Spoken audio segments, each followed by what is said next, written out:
श्रीमद्भगवद गीता प्रथम अध्याय श्लोक 10।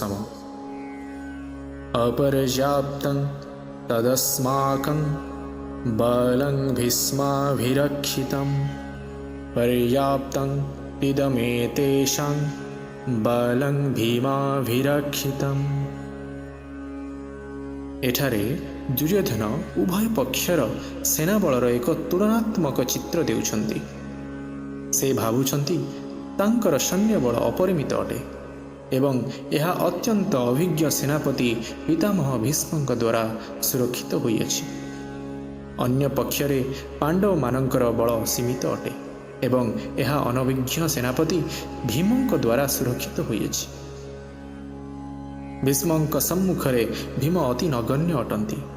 दुर्योधन सर्वदा भीम प्रति हिंसा आचरण करती, कारण से यह भल रूपे जानिथिले जे जदि से केबे मरिबे ताहाले से एका ही भीमଙ୍କ द्वारा ही हत हेबे। तत्संगे संगे तांकर पूर्ण विश्वास थिला जे भीष्मଙ୍କ उपस्थिति जोगु से निश्चय विजय हासिल करिवे, कारण से जणे प्रसिद्ध सेनापति थिले।